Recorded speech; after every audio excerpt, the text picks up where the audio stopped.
Bueno, ahí estamos.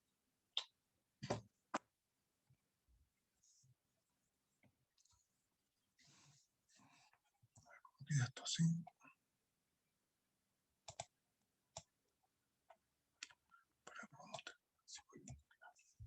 Bueno, bien.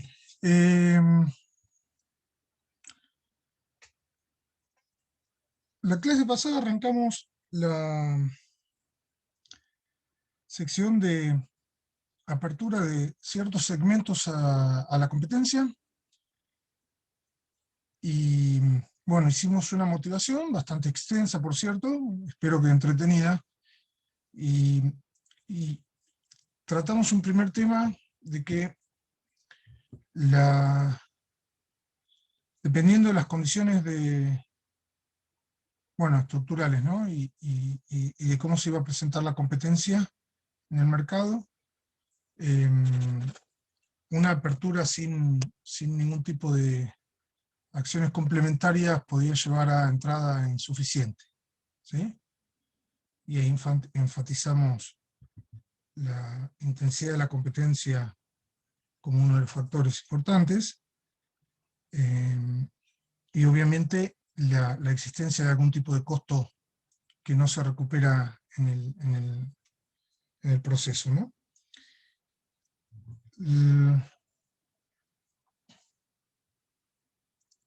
Están escuchando, ¿no? Te veo, Leandro. Bueno, Sí. bien. Estaba un poco dormido. No, está bien, viernes 8 de la mañana. Luego dejé para... luego de eso conversamos sobre la importancia de ese resultado. Hicimos una discusión de mercados desafiables, su aporte, la relativización de qué tan preocupante era el resultado de entrada insuficiente. Sin embargo, también le agregamos un conjunto de críticas a esa propuesta de mercados desafiables que, para los propósitos de los problemas que estábamos revisando aquí en clase, y no eliminaban la necesidad de algún tipo de acción complementaria, que hablamos muy rápidamente de un tipo de asistencia a la entrada y lo dejamos para conversar un poquito más adelante cuando tratábamos el tema de barreras a la entrada, más generalmente como tema, y donde ahí vamos a revisar un conjunto de batería de instrumentos de asistencia a la entrada, como podía ser subsidios u otros. El tema continúa, con el título de esta filmina que pregunta si no puede ocurrir una situación opuesta a la que estábamos elaborando la clase pasada, que es que abriendo este mercado a la competencia, un resultado de entrada excesiva, y que entonces la preocupación no es la de asistir a una entrada que no va a ocurrir sin esa asistencia, sino de que en ausencia de acciones complementarias hay un exceso de entrada, y la pregunta es cómo controlar el número de competidores. En principio, ¿cuáles son reglas para ese tipo de decisiones? Y esto sucede, o por lo menos la forma de motivarlo, esto sucede en casos en los que, imaginen mismos supuestos tecnológicos de la clase pasada, pero que en lugar de competir intensamente sobre precios, como es el caso de Bertrand, que fue el modelo que postulamos, o la forma de competir que postulamos en el problema, ¿sí? Bienes homogéneos, empresas compitiendo por precios, y esos supuestos hacen un contexto de competencia intensa. Que esta competencia no sea tan intensa, la denomino más suave, no es que no vaya a existir la competencia ni que esté siendo suavizada por acciones estratégicas de las empresas, sino por la forma, ¿no? O con la estructura, las condiciones de mercado, las preferencias de los consumidores, las características de los productos hacen que esta no sea tan intensa.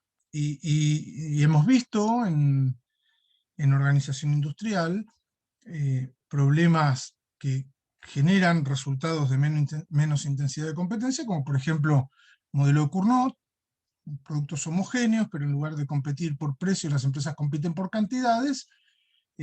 Sabemos que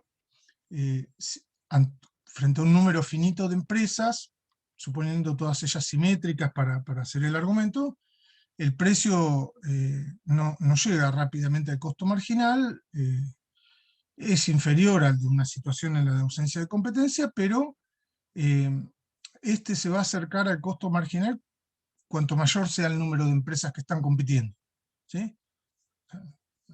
Un duopolio de Cournot no genera precios a costo marginal, recuerden, genera precios en algún intermedio entre el precio de monopolio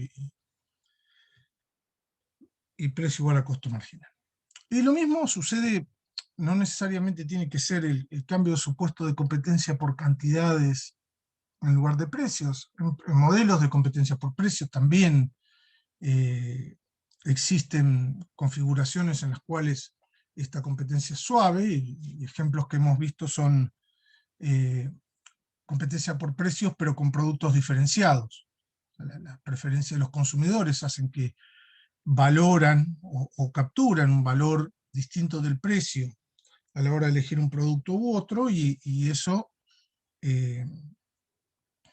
hace lo opuesto de intensificar la competencia, que es de dejar un espacio para que las empresas puedan fijar márgenes por encima del costo marginal sin perder todas sus ventas.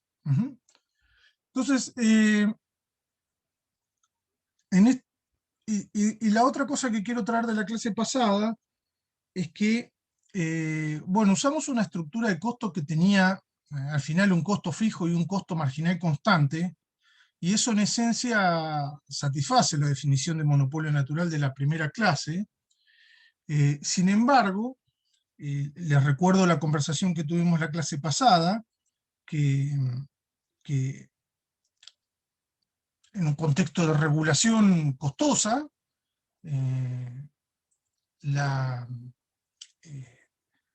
obviamente la interrelación entre el regulador y la empresa regulada genera costos para la sociedad, no es una solución del primer mejor, y el apartamiento o la regulación de segundo mejor genera un costo, lo llamamos costo regulatorio, que puede ser aún mayor si le agregamos otros elementos del curso, como problemas de captura u otros. Mientras que abriendo ese segmento a la competencia, si la competencia se producía, resolvía de alguna manera, no digo mágica, pero todo el problema informativo se resolvía en el mercado, con un supuesto de que las empresas compiten en condiciones de simetría de información, y eso podía ser cuestionable, pero bueno, era una aproximación, o si quieren, un supuesto extremo de considerar que las empresas pueden competir en el mercado en mejores condiciones de información que la empresa, un regulador frente a una empresa. Y ese era el valor informativo de la competencia, que sugería que en la medida que ese costo duplicado, porque evaluamos el caso del ingreso de un entrante, ese costo duplicado sea inferior a los costos de la regulación, valía la pena ir por ese camino, en ese mundo de segundo mejor corregido, ¿no? Regulación distorsionada versus competencia también con sus costos asociados. Y digo eso porque justamente si son casos de costos fijos muy altos, no iba a convenir abrir un segmento a la competencia, pero costos fijos muy bajos, o pérdidas de escala muy bajas, podía ser de interés. ¿Por qué traigo eso? Porque justamente una apertura en un contexto en el cual la competencia que estamos motivando hoy es más bien suave, Si la preocupación es que va a haber más entrada que la deseable, donde todavía no dijimos que es deseable, pero pareciera haber esperar muchas empresas compitiendo en este mercado, entonces aparece un argumento de pérdidas de economía de escala, que ahora ya no es duplicar costos fijos, sino replicar costos fijos. ¿Sí? Si ingresan 10 empresas es que se repliquen 10 veces un costo fijo y ahí, bueno, se debilita ese valor del proceso o de la apertura a la competencia que se lograba con el ingreso de un competidor en competencia intensa. ¿Sí? Santiago, Sí, ¿cuál es la diferencia entre replicar y duplicar? multiplicar por el número de empresas que entren. ¿Sí? Recordar la estructura de costos Ok, que propusimos en la clase pasada, K más C por Q. ¿Sí? Si perfecto. entran 2, los Gracias. costos fijos son 2. Si entran 10, los costos fijos son 10. ¿Sí? Y desde el punto de vista de la estructura de costos es siempre conveniente que haya una. ¿De acuerdo, Valentina?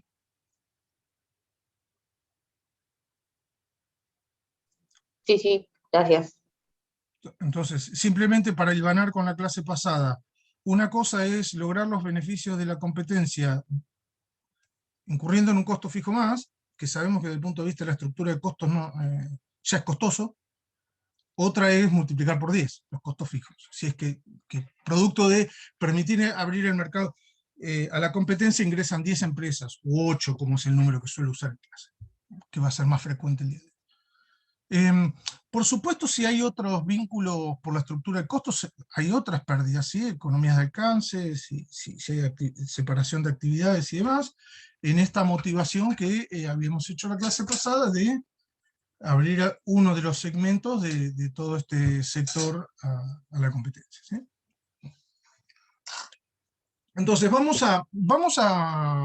la motivación está, vamos a generar un pequeño problema conocido por todos, vamos a usar el problema de Cournot para hacer el punto, y luego vamos a levantar algunas alertas bueno, así como levantamos un conjunto de alertas al llegar a la conclusión de entrada insuficiente y qué acciones complementarias realizar, aquí qué significa este resultado y qué acciones complementarias realizar. Ustedes me van interrumpiendo, ¿sí? Entonces, vamos a suponer la misma estructura de costos de la clase pasada, ¿sí? Vamos a suponer n empresas simétricas que si abro el segmento de la competencia van a entrar tantas como les parezca rentable entrar, ¿sí? N. Sabemos, por ejemplo, que si esto fuese un modelo de Cournot, llamo Q minúscula la cantidad individual, Q mayúscula la cantidad agregada, al haber hecho el supuesto de simetría es n veces las cantidades individuales, si no es la suma de las cantidades individuales. Cosas que sabemos del curso pasado, que a medida que ingresa el número de empresas suceden dos cosas. Una de las empresas que está produciendo reduce su producción individual, pero esa reducción de la producción de competidores es más que compensada por la adición de la producción de la empresa que entra, y por lo tanto las cantidades totales aumentan. ¿Sí? A modo de ejemplo, con una demanda lineal, no voy a hacer la resolución de Cournot, pero ahí tienen con una demanda lineal y la estructura de costos propuestas. Las cantidades individuales tienen esa forma así: A menos el costo marginal dividido la pendiente de la demanda por n más 1, y la cantidad de mercado n veces, y ahí se ve rápidamente, ¿no? ¿Sí? Aumenta n, baja q minúscula, aumenta q, hay que hacerla, perdón, n, y hay que hacer una derivada, pero simplemente eh, hagan n lo suficientemente grande y vean que esta cantidad converge a la cantidad de demanda igual a costo marginal, ¿sí? A menos tita sobre b. Eso es dado un número de empresas. También sabemos de ese problema de Cournot que si Se lo van acordando, ¿no? Esto lo dimos el cuatrimestre pasado. Por ahí algún cuatrimestre anterior, pero los pasos para resolver esto, si no les paso 4 páginas de notas de clase donde están los desarrollos, pero de hecho ¿saben qué? Con María los desarrollos están más en la presentación. Pero yo los tomo como dados porque estos ya a esta altura son básicamente estándar, y lo que quiero es enfatizar más que nada el significado de lo que está aquí. Entonces, equilibrio de libre entrada, sabemos que significa van a entrar empresas hasta que un entrante evalúe ingresar y no lo encuentre rentable. Lo que solemos hacer es,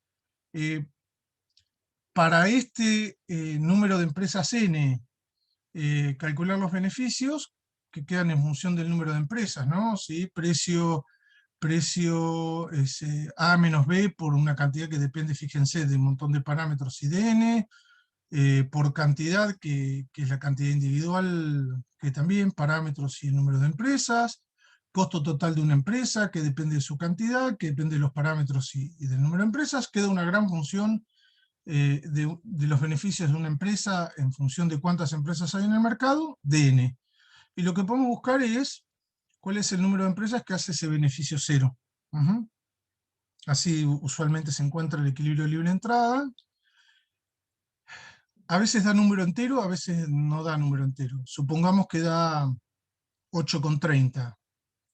Eso quiere decir que con 8 empresas los beneficios son positivos, una novena estaría evaluando ingresar, pero cuando hay 9 empresas los beneficios son negativos, entonces decide no entrar. Y bueno, y la forma general de resumir el equilibrio de libre entrada es esta de aquí abajo que les estoy marcando con el mouse, que dice que justamente con n empresas, si n es de equilibrio, con n empresas pueden tener beneficios o eventualmente llegar a ser normales. Si ingresa una más, tienen pérdidas. Entonces, si dejamos abrir el mercado de la competencia, uno esperaría que el equilibrio sea un número de empresas, voy a decir 8, que surge de resolver, bueno, cuál es el equilibrio. Yo les di la información de estructura de costos, de demanda, cómo compiten las empresas, sale la solución y concluimos que si dejamos pasar lo suficiente el tiempo, aquí ingresarían 8 empresas en este mercado. Y obvio, si el equilibrio es 8, nos podemos preguntar si es deseable abrir a la competencia un mercado con esta estructura de costos, en la cual para lograr el precio más bajo posible, consistente con autofinanciamiento, esto se tenga que lograr con 8 empresas, ¿no? Y claro, tenemos por el otro lado la referencia de que una empresa es lo ideal desde el punto de vista de esta estructura de costos, pero sabemos, por lo que estuvimos motivando la clase pasada, que una regulación con información asimétrica, que fue la motivación de todo esto, tiene costos. Claro, sí, vuelvo a repetir, los costos de la regulación contra un costo fijo es una cosa que tal vez es alto y ya no conviene, se cerró la discusión. Los costos de la regulación con 8 costos fijos es otra. Pero tal vez hay algún valor intermedio que antes de cerrar esa discusión, que es preguntarnos cuál sería el número deseable de empresas, y por eso, o sea, contra uno está claro que la entrada es excesiva, pero nos podemos preguntar cuál es el número deseable de empresas si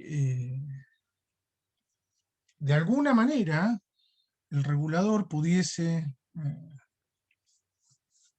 otorgar un número de permisos, licencias, para que ingresen a este mercado. Y de vuelta, recuerden, la cuestión es que lidiar directamente con la empresa tiene costos. Tal vez me conviene multiplicar por 8, es muy costoso, pero tal vez me conviene otorgar 2 licencias o 3 licencias, y que la competencia, que no es con la intensidad de la clase pasada, logra ese valor de reducir precios, minimizar costos, etcétera, que que sería tan costoso hacerlo con una sola empresa enfrente.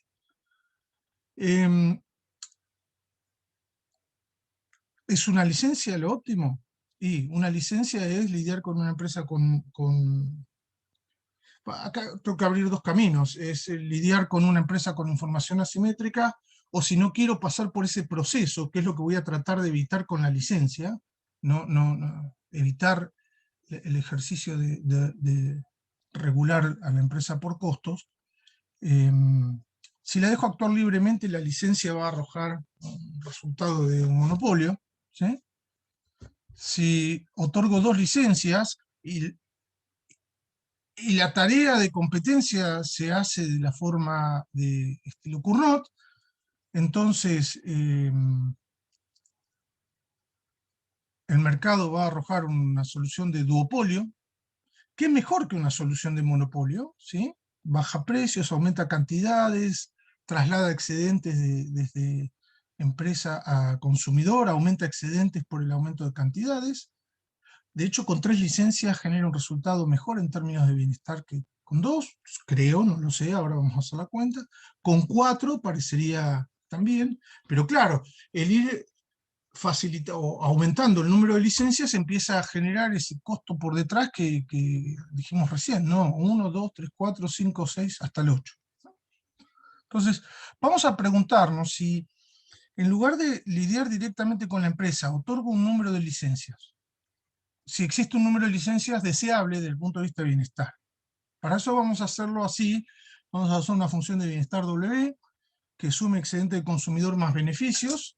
En este momento me preocupa excedente total, sin, más beneficios, neto de costos fijos en este caso, porque los costos fijos no van a estar dados, van a ser endógenos al número de licencias.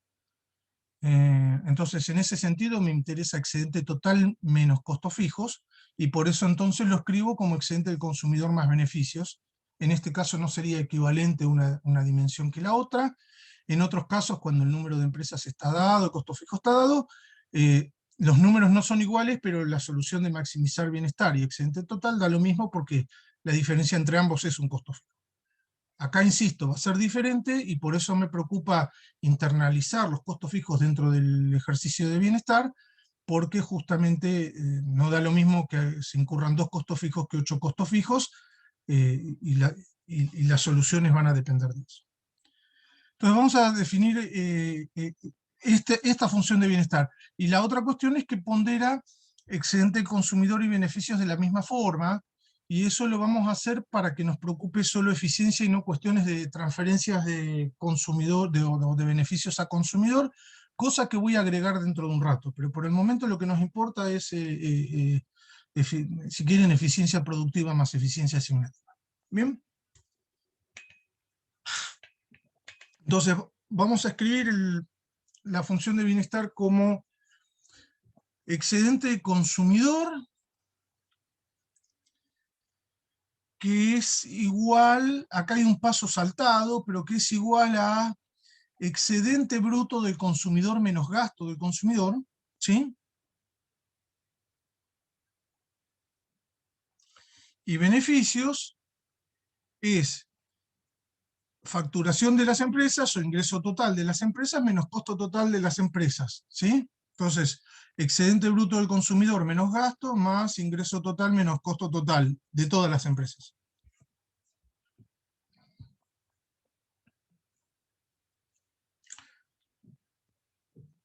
Pregunta, Walter. Ahí Sí. para el excedente del consumidor y también para los beneficios. En el caso de las cantidades, ¿serían las cantidades de la industria total? Claro, porque esto es un bien homogéneo. Hay N empresas volcando cantidades al mercado. Lo que importa en términos de excedente bruto del consumidor son las cantidades totales. Ok, bien. Y entonces fíjate que el excedente bruto del consumidor está en función de la gran Q. ¿Bien? Sí. Luego resto gasto del consumidor y sumo ingreso de todas las empresas, pero P por Q se cancelan. Sí, ¿Sí? sí. Y luego resto el costo total multiplicado por el número de empresas que haya. Bien, ese es el paso intermedio que bueno, ahora por lo visto el año pasado debo haber hecho lo mismo y no lo agregué. El paso intermedio es ese, pero todos lo entendemos y entonces el bienestar queda como la diferencia entre excedente del bruto del consumidor, el área debajo de la curva de demanda hasta la cantidad Q, y n veces el costo total de cada una de las empresas, o el costo total de todas las empresas. Usando esta información que en principio es genérica, pero que de fondo sabemos que estamos pensando con una álgebra simple en un problema de Cournot, si la cantidad total es n veces las cantidades de cada una de las empresas, cuando hay n empresas, entonces voy a escribir eso acá, que el excedente bruto del consumidor depende de las cantidades totales, pero escritas en función del número de empresas. Y n veces los costos totales son, bueno, fíjense, n veces los costos variables más n veces los costos fijos. Entonces acá estoy escribiendo n veces los costos variables, que dependen de la cantidad producida por cada empresa cuando hay n, menos n veces los costos fijos. ¿De acuerdo? Entonces la función de bienestar es, si la postulamos como excedente consumidor más beneficios, estamos llegando a que si volcamos la solución de competencia que estamos proponiendo, no la solución de competencia a la Cournot, sino la solución de cantidades, precios, costos, que dependen del número de empresas que el regulador autorice, y una vez que autoriza 3, significa que la competencia va a ser un oligopolio de 3, si autoriza 2, un duopolio, y si autoriza 8, la solución esa que tenemos por ahí comparando de competencia. Bueno, entonces podemos decir que la función de bienestar termina siendo una función del número de empresas que se autoriza a ingresar a este mercado, ¿sí? Y que si n es 1, esto es una solución de monopolio, ¿sí? Excedente bruto del consumidor con la cantidad de monopolio, menos el costo variable de una empresa, menos el costo fijo de una empresa. Y si hay 4, solución de tener cantidades como estas, cuando hay 4 empresas, menos 4 veces costo variable, menos...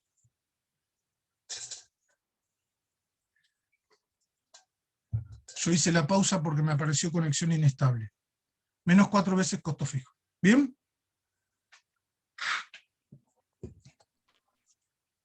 Sí, se corta un poco. ¿Pero me siguieron o repito algo? No sé si me escuchas. Yo te escucho. ¿Vos?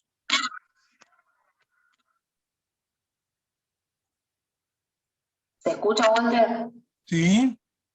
¿Ven que cabeceo? Sí, te decía Bien. que se corta un poco. Sí, Capaz, la cámara está trabada, no sé si capaz. mi cámara. ¿Cómo? Mi cámara. Sí. Sí. Bien.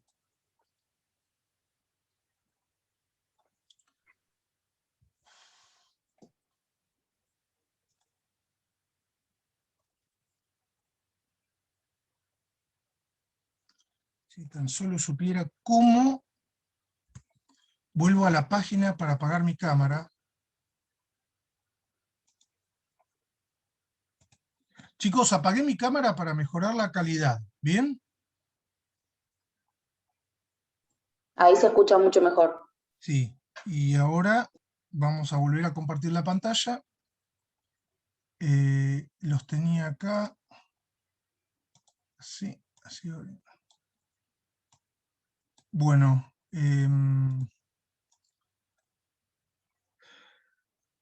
¿Me avisan si estamos de vuelta online?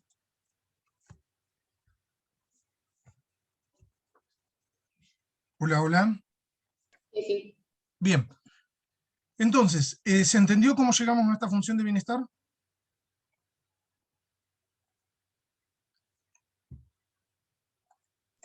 Sí.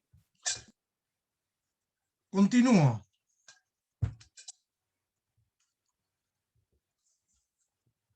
Esta es la pregunta que hicimos. Si se abre el mercado o este segmento a la competencia, ¿qué se espera del equilibrio? ¿Habrá entrada insuficiente o excesiva? Es la pregunta genérica, ya motivamos si habrá entrada excesiva, obviamente, aunque dentro de un rato me gustaría reflexionar un poco más sobre eso. Y la forma de contestar esta pregunta es tomar uno de dos caminos, ¿sí? Acá ya sabemos que el número de equilibrio, que lo voy a llamar NE, sale de encontrar el equilibrio competitivo. Y acá ya tengo la fórmula general de la función de bienestar, en la cual, si yo vuelco esta cantidad aquí ¿y qué más? Y aquí, y le doy una forma al excedente bruto del consumidor, que con esta demanda lineal es una función cuadrática, si se acuerdan, ya los he hecho ejercitar bastante, excedente bruto del consumidor con demandas lineales. Entonces esto quedaría una gran función del número de n que se puede optimizar, encontrar el n estrella, decir el número eficiente es tanto, 3, como 3 es menor que 8, concluyo que la entrada es excesiva, porque si abro el mercado a la competencia van a entrar 8 y desde el punto de vista de bienestar sería deseable que entren 3.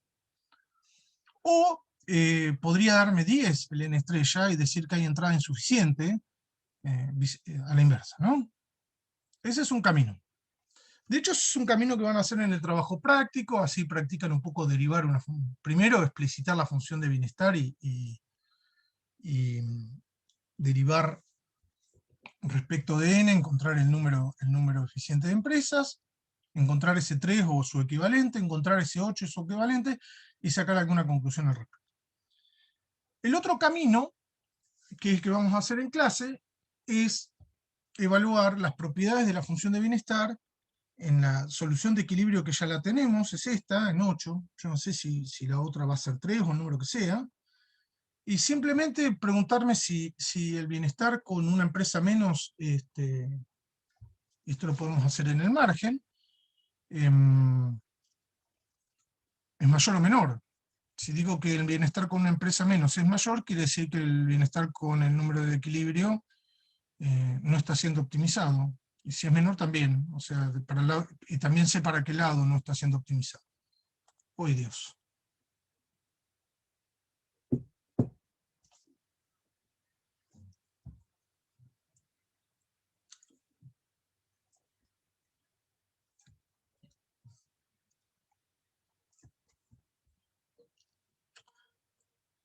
Entonces les propongo ir por este segundo caso, ¿sí?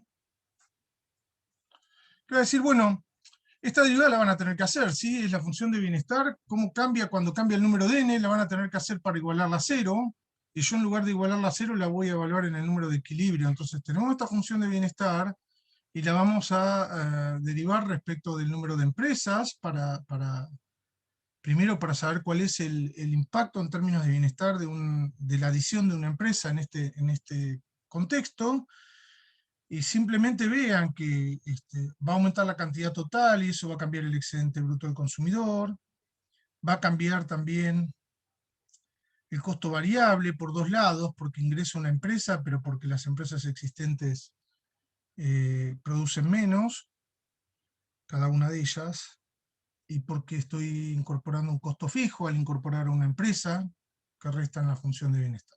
Entonces, toda esa derivada la voy a escribir acá, así es cómo cambia el excedente bruto del consumidor cuando cambia la cantidad, y cómo cambia la cantidad total cuando cambia el número de empresas.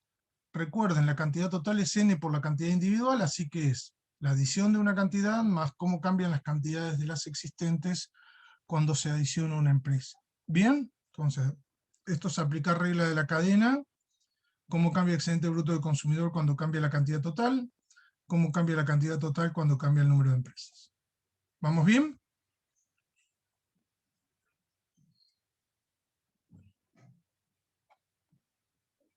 Yo ya estoy preocupado, no sé si me están siguiendo o no me están siguiendo. Sí. Bien. Ok. Sí.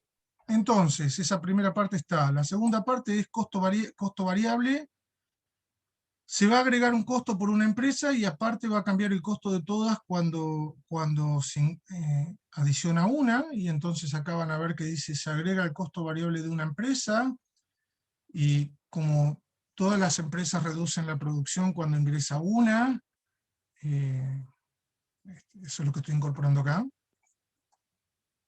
Y finalmente la adición de costo fijo. Repito, camino 1, que es el de... ¿Sí?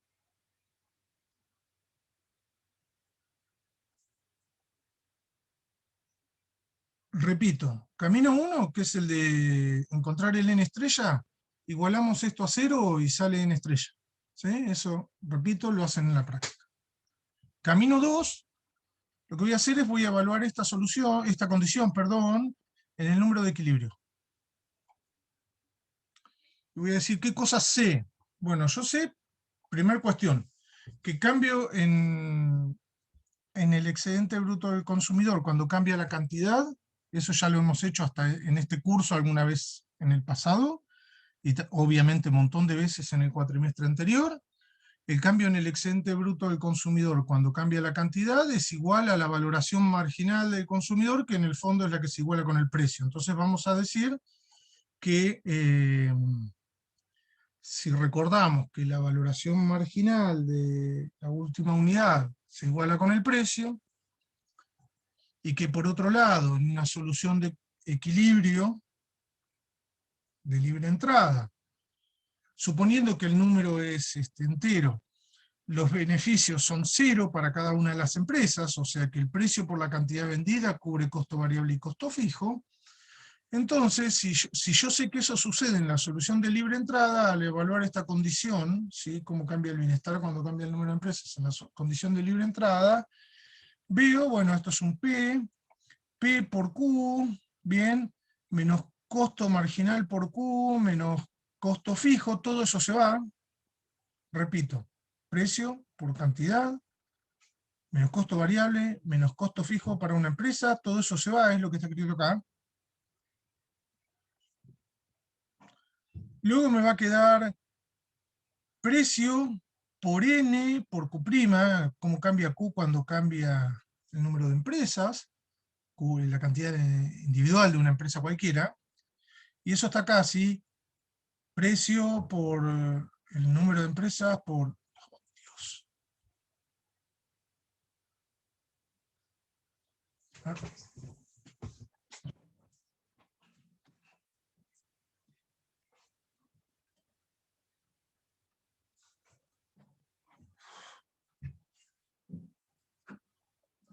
Vamos a ver si dejo espacio de aire, a ver si Wi-Fi mejora, pero... ¿Qué día hoy?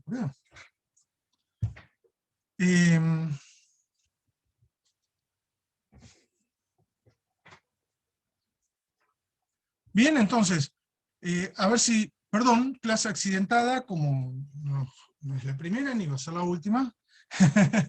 ¿Me van siguiendo? Les vuelvo a preguntar. Entonces, esta primera construcción está, precio por el número de empresas, por cómo cambia la cantidad cuando cambia el número de empresas. ¿Hasta ahí vamos? Se cortó un poco esa parte. ¿Podrías volver a decir, Walter, por favor? Sí, gracias, Francisco. Bueno, entonces les estaba diciendo, este valor es, sí llegamos a que este valor es precio, eso sí, ¿no? ¿Eso sí? Sí, sí. Bien, precio. Ustedes siguen mi mouse. Precio por cantidad, Sí, eso se escuchó. menos costo marginal por cantidad, menos costo fijo, todo eso se cancela. Me queda precio por este término, menos costo marginal menos costo marginal por este término. ¿Bien? Lo voy a decir de otra forma. Factor común N, factor común Q' y diferencia entre precio y costo marginal. Eso es lo que surge de esos dos términos. Y por lo tanto esto es lo que aparece como efecto neto, de el impacto sobre el bienestar de la adición de una empresa evaluado en la solución de equilibrio. Es el número de empresas multiplicado por cómo cambia la cantidad de cada una de ellas, multiplicado por la diferencia entre precio y costo marginal. ¿Ahí va bien?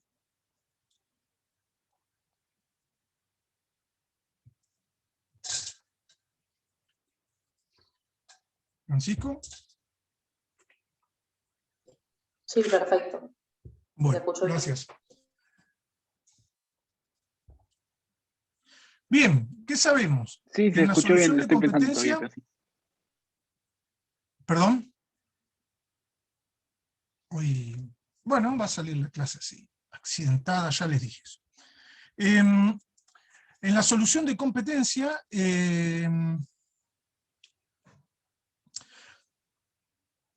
como precio tiene que cubrir costo, o ingreso tiene que cubrir costo variable más un costo fijo, al final el precio queda por encima del costo marginal, tiene que serlo en la solución de equilibrio, porque tiene que existir un margen que cubra, que multiplicado por la cantidad alcanza a cubrir el costo fijo, por lo tanto este último paréntesis es positivo, el número de empresas es positivo, y por la condición que ya pusimos por aquí arriba, la reacción de cada una de las empresas a la entrada adicional es reducir la cantidad, este término es negativo. Por lo tanto, tenemos la respuesta a esta pregunta en el caso en el que estamos usando una función de bienestar que, yo los voy paseando, suma excedente de consumidor más beneficios, y la respuesta es que si dejamos ingresar en el número de empresas, y esta resulta ser 8, por como lo estamos argumentando acá, ese número es superior al que, con este procedimiento que hicimos, no sabemos cuál es el eficiente, pero es superior al eficiente, porque cuando evaluamos la función de bienestar, como cambia ante el ingreso del número de empresas, estamos en un tramo de la función de bienestar que es decreciente en el número de empresas. No sé si es necesario hacer una cosa más o menos así, pero les propongo una diapositiva, un gráfico, lo voy a hacer súper rápido, ¿sí? Eje vertical, eje horizontal. Sabemos que la función de bienestar inicia en algún valor con el número de empresas en 1, va creciendo hasta algún punto que no sabemos cuál es, luego decrece, así que hago una función de bienestar, una función de bienestar Perdón, Walter. genérica. No se ve. No se ve ¿Perdón? el gráfico. No se ve la diapositiva, Walter.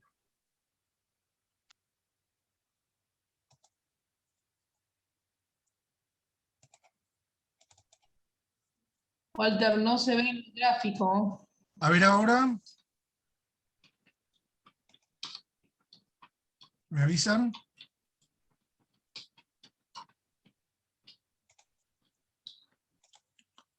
¿Ahora se ve? No, yo no la veo.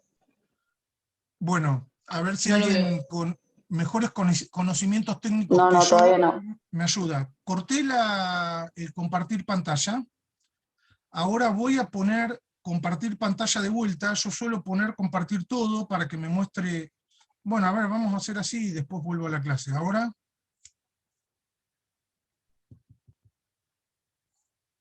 Si no, seleccionaba directamente la pantallita. Hice eso. Ahí sí.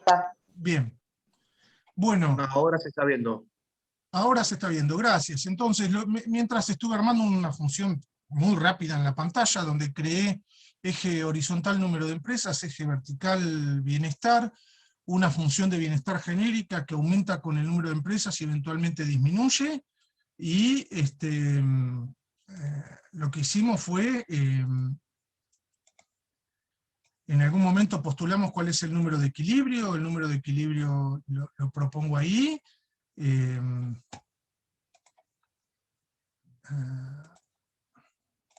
¿De dónde sale? Sale de la cuenta que evaluamos, y lo que acabo de hacer es decirles, bueno chicos, ¿por qué no evaluamos la solución de bienestar en este punto? ¿Sí? ¿Cómo cambia la pendiente de la función de bienestar en este punto? Que lo sabemos porque encontramos cuál es el número de empresas en equilibrio, y evaluamos la pendiente de la función de bienestar. ¿Sí? La pendiente de la función de bienestar no la voy a hacer, bueno, voy a tratar de traerla más tangente a la gráfica. La pendiente de la función de bienestar es esa que les acabo de mostrar, y Sí, si es negativa les queda a todos claro que el número que maximiza bienestar está a la izquierda. Y si fuese positiva, no lo estoy haciendo, pero estoy moviendo el mouse, en algún punto por aquí diríamos que el número que maximiza el bienestar está a la derecha. ¿Bien? ¿Me siguieron este razonamiento gráfico?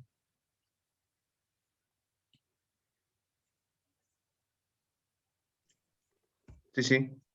Sí, sí. Bien.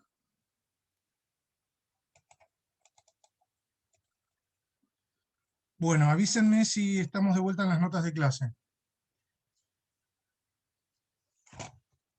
Sí, sí, Bueno, creo que sí. me voy a guardar esa figura para agregarla en las notas de clase y listo, pero básicamente esto es lo que acabamos de hacer aquí, ¿no? Al calcular la pendiente de la función de bienestar en el número de equilibrio, si es negativa nos damos cuenta que estamos del otro lado del máximo, y entonces con ese análisis podemos llegar a esta conclusión. Ujú. ¿Ok? Y repito, en la práctica ustedes van a encontrar ese número, el NE, y ya que está, van a hacer toda esta cuenta, toda la cuenta, y van a encontrar el N estrella. Pero bueno, a mí en clase me gusta contarlo de esta forma, de estudiar las propiedades de la función de bienestar y concluir a partir de las propiedades de la función de bienestar. Un camino o el otro, en la medida que esté bien hecho, deberían llevar a la misma conclusión. Les suelo dejar un ejercicio sacado del libro de texto de Organización Industrial de Carlon y Perloff, que obviamente no está en el programa, es un material de referencia que el profesor tiene, que se utilizan esta función de demanda y esta estructura de costos. Costo fijo de 6,40, un costo marginal de 28 centavos, una demanda que tiene máxima disposición a pagar 1 y que va variando a tasa de 1 sobre 1000 con las cantidades. Les propongo resolver el número de equilibrio, o sea, tienen la demanda, tienen la estructura de costos, les propongo encontrar el número de equilibrio y les propongo encontrar el número que satisface esta condición, igual a 0, y deberían llegar a estos dos valores. Esta es la demanda y la estructura de costo que suelo tener yo en la cabeza. Les sugiero ejercitarlo, les sugiero ejercitar también el de la práctica, y también, ¿por qué no?, variar costo fijo, costo variable, pendiente de la función de demanda y elemento A, que son todos los elementos que están acá, A, B, θ y K, y ya pueden resolver este problema para cualquier parámetro de demanda y costos, y se les presenta cualquier problema y ustedes están en condiciones de resolver. ¿Ok?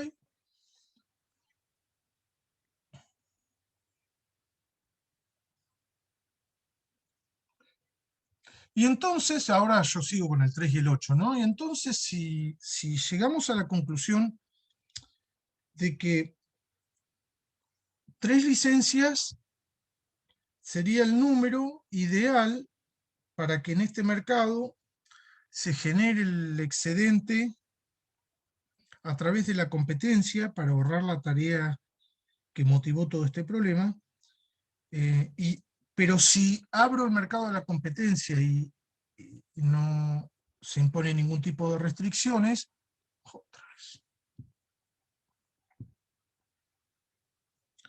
el número de empresas es 8. Entonces, la lección rápida es, bueno, se puede instrumentar 3 empresas en lugar de 8 con licencias. Entonces, otorgo 3 licencias y eso asegura que logro el resultado de bienestar mayor que con una entrada irrestricta.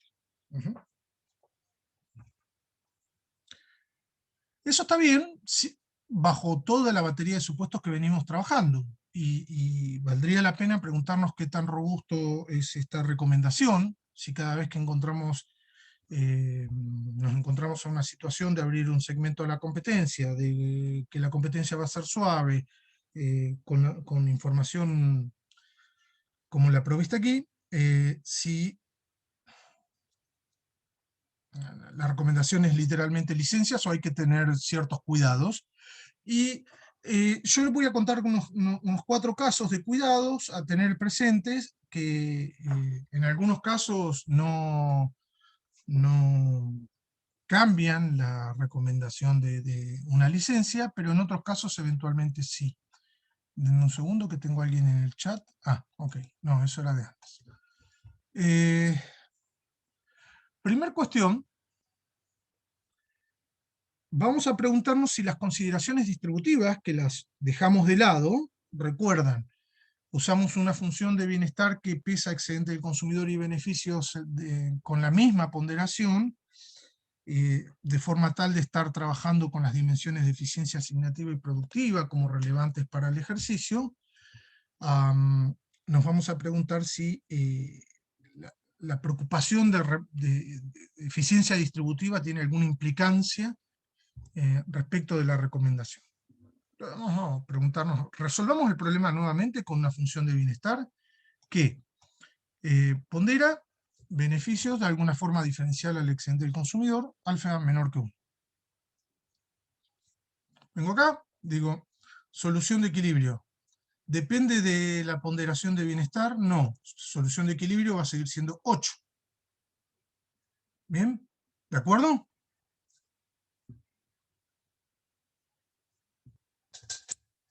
Sí, Walter. Y segundo, preguntemos el número eficiente, que acá sabemos que es 3, y que cuando hicimos todo el cálculo, cuando lo evaluamos en 8, concluimos que hay entrada excesiva.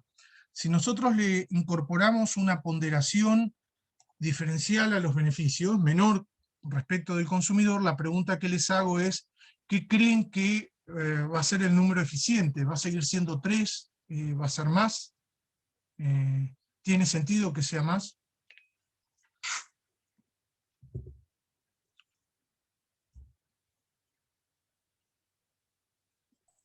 Sí, porque es eficiente transferir de excedente del consumidor perdón, de beneficios a excedente del consumidor. Bien, y la forma de hacerlo es haciendo ingresar una empresa, en este caso a través de licencias, ¿no?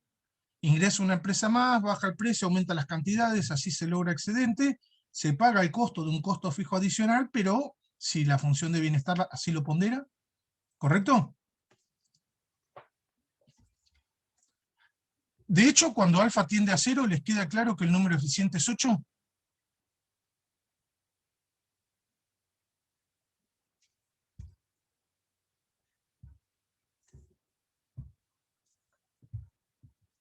¿Sí o no?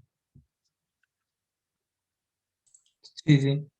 Maximizo excedente del consumidor, sujeto a que las empresas tengan beneficio 0, y lo que va a arrojar es el mayor número de empresas en la medida que no pierdan. Acá queda claro que cuando aumenta el número de empresas, aumenta el excedente del consumidor, ¿no? Sí, aumenta cantidad, baja precio, cada vez menos, pero lo sigue haciendo. Se replican costos fijos, pero eso no importa en la medida que el precio baje, con esta función de bienestar, el número sería 8. Entonces, consideración número 1, dada la discusión que acabamos de hacer. Si hay preocupaciones distributivas dentro de la función de bienestar, dependiendo de la importancia de esa...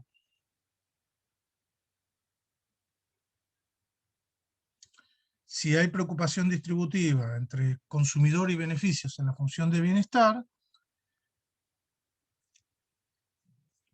la recomendación sigue siendo licencias, solo que ya no 3 versus 8, sino el número que la función de bienestar diga, 5 versus 8, 6 versus 8, y hasta tal vez la preocupación no es tal en términos de entrada excesiva, si la preocupación de bienestar es muy sesgada hacia el consumidor. ¿Ok? Pero no se revierte la recomendación, sigue estando dentro de la sugerencia de utilizar licencias en la medida que el número eficiente de empresas sea menor que el de equilibrio. Es una cuestión de intensidad. La segunda consideración tiene otra implicancia, ¿no? Vamos a imaginarnos lo siguiente. El problema que pensamos que lleva al número deficiente de empresas versus equilibrio en términos, en lo que respecta a la conclusión de entrada excesiva, supusimos bienes homogéneos y competencia a la Cournot. ¿Bien? Por lo tanto, acá lo que le interesa al consumidor es más cantidad y se acabó, pero no, eso no entra en conflicto contra otras dimensiones, ¿no? Como por ejemplo que el consumidor tenga alguna preferencia por características. Abrí la puerta porque no están dando mal el wifi. No sé qué pasa. Entonces dejé todo este canal abierto a ver si agarran. No. Gracias. Entonces la segunda consideración es si dentro de las características del problema, en particular lo vamos a hacer por el lado de las preferencias del consumidor, se valora atributos del producto, de alguna manera, y uno lo puede hacer de muchas, ¿no? Pero la forma en la que lo vamos a hacer acá es preferencias por heterogeneidad, que la forma de hacerlo es de la siguiente, déjenme, la forma de hacerlo es la siguiente, es en lugar del excedente bruto del consumidor, depender de la suma de las cantidades, ¿sí? Q grande era la suma de las cantidades pequeñas, ahora vamos a suponer que el excedente bruto del consumidor depende de la suma ponderada de las cantidades. No da lo mismo si se me ofrecen 10 unidades a través de una empresa, o 10 unidades a través de 10 empresas si yo tengo posibilidad de elegir entre las 10 empresas. ¿Sí? Esas son las preferencias del consumidor por heterogeneidad, ¿sí? O por variedad de producto, que sigue manteniendo la cantidad individual y la cantidad total, pero que básicamente preserva esta condición, ¿sí? Que dice que una cantidad total es más valorada por el consumidor si es aportada por n empresas que por menos que n empresas. Acá lo dice por n menos. ¿Dónde vieron esto?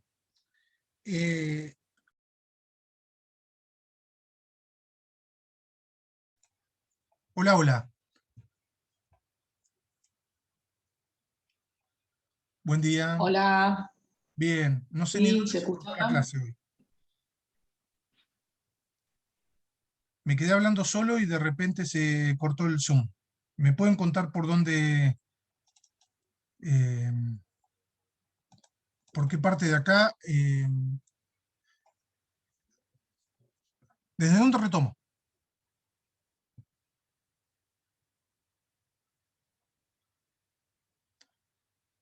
Vamos, ¿entendieron lo de preferencia por Walter, que se heterogeneidad? cortó. ¿Perdón, Santiago? Fue un minuto, no al menos, que se cortó. Sí, hoy no sé. No es hoy, tengo en mi casa un problema serio con internet y tengo una sola fuente de internet. Estoy desesperado por tener una segunda opción y salirme de esta. Bueno, sigamos, chicos. Gracias, Santiago. Entonces les estaba diciendo, preferencias por heterogeneidad. ¿Preferencia por la variedad? Sí, y bueno, que la forma de postular preferencias por heterogeneidad es esas mismas cantidades, ahora ponderadas por un ponderador que justamente valora que esas cantidades sean atendidas por más empresas que por menos, y es una forma de representar una condición más general que es por la que estoy pasando el mouse, que como consumidor valoro más 10 unidades y son atendidas por más oferentes que por menos oferentes. ¿Ok? Y lo que les estaba recordando es dónde vieron esto. Yo les estaba diciendo que en organización industrial hubo una época donde daba los modelos de preferencia por variedad, pero frente a las restricciones de tiempo que uno suele tener, ese tema lo dejé de lado porque ustedes lo ven en economía internacional, los modelos de preferencia por variedad. Entonces, ese contexto ustedes ya lo tienen, es el mismo, no hay ninguna sorpresa en la forma de presentar esos problemas. Lo traemos aquí simplemente como como agregado sobre el problema de Cournot para motivar las implicancias de abrir un mercado a la competencia cuando los consumidores valoran que hayan oferentes. Bien, si uno hace la maximización de bienestar, esta función, donde ahora no es n por q, sino que es la sumatoria de las cantidades ponderadas, ¿sí? Yo nunca les doy el álgebra, ni les pido el álgebra, pero básicamente el cambio en el bienestar, cuando... Otra vez, Dios santo.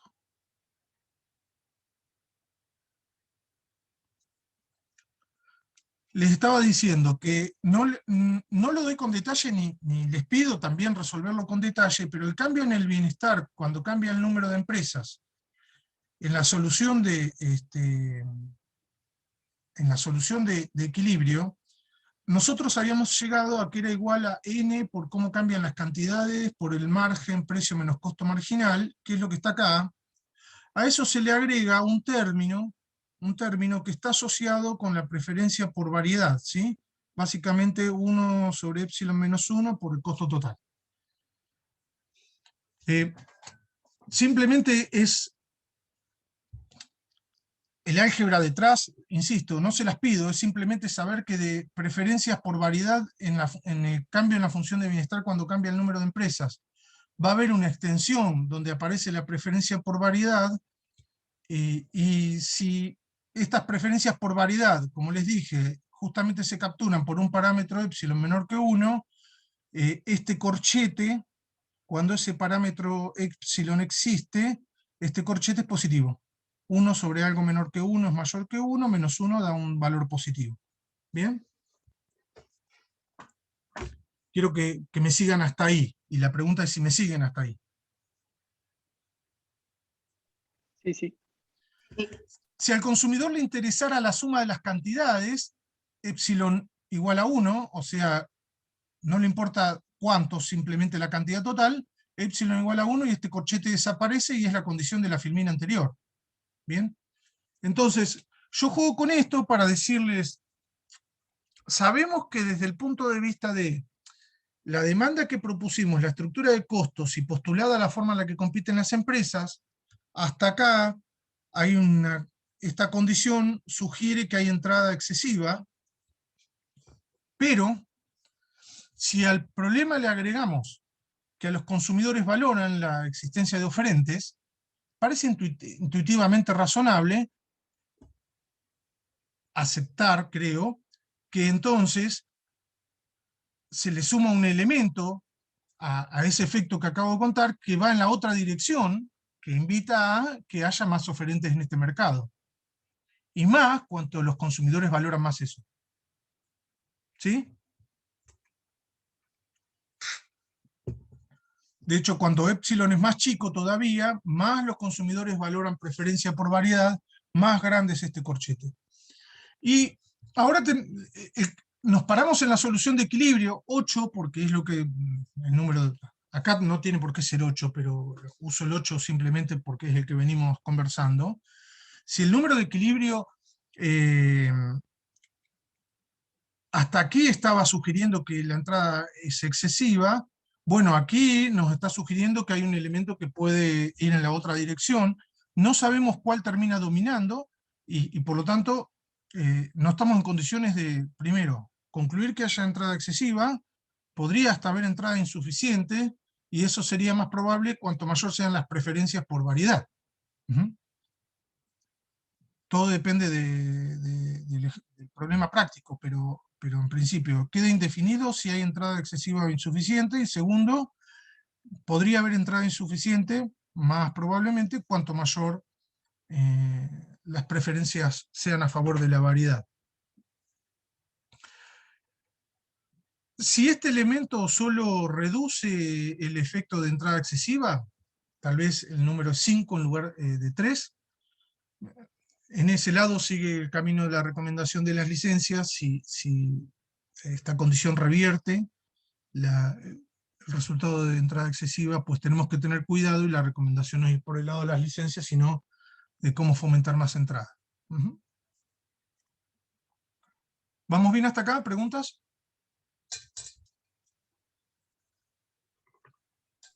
Todo bien, Walter, por mi parte.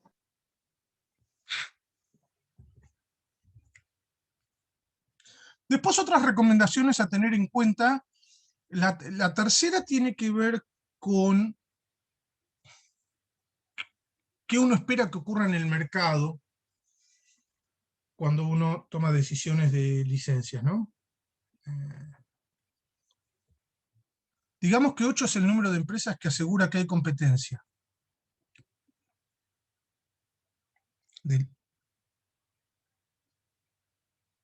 Digamos que 8 es el número de empresas que asegura que hay competencia, libre entrada en este caso, y ¿sí? Beneficios normales, y que no está pasando la observación 2, no está pasando la observación 1, que estamos con un caso en el cual es recomendable tener 3 empresas de acuerdo al cálculo que hicimos. La pregunta que sigue es, bueno, si con 3 empresas la solución es un oligopolio de 3, bueno, eso es lo que estamos previendo. Pregunta, ¿no podría existir algún riesgo de que al otorgar 3 licencias y poner trabas a que ingresen en una cuarta o una quinta, cambie la naturaleza de la competencia? Hay 3 empresas, ven que están compitiendo, que no va a ingresar una cuarta empresa, ni una quinta, etc. Y eso cambie los incentivos a competir hacia uno de intentar un acuerdo colusivo o una práctica anticompetitiva intermedia entre la de competencia y una colusión plena. Uh-huh.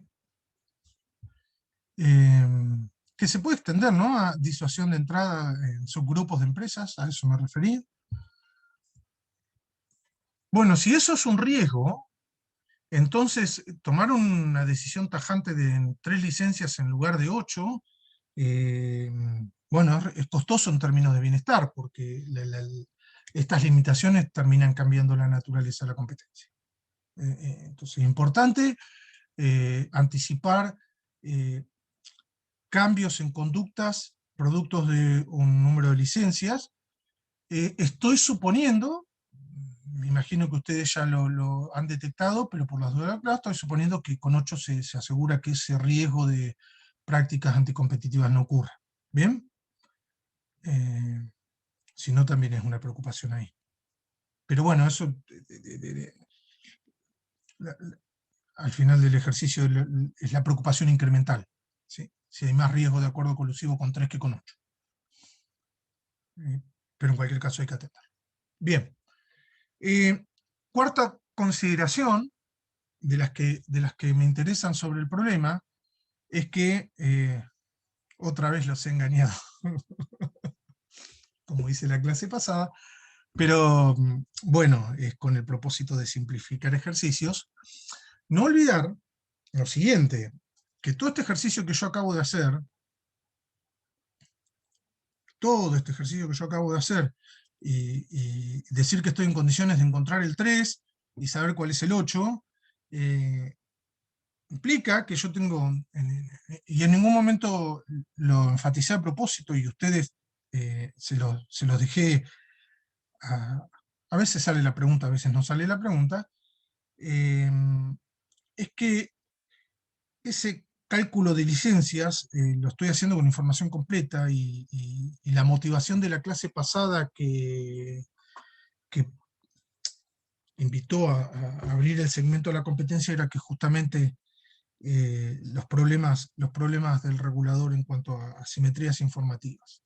Entonces, puede ser que todo este cálculo lo tenga que hacer con información asimétrica, y que entonces el n estrella que estoy proponiendo es un n que sale de un cálculo de bienestar esperado, no de bienestar como lo calculamos tan linealmente acá, de bienestar esperado, tengo que modelar qué es lo que no sé, respecto de la estructura de costos, como lo hacía en el problema de regulación.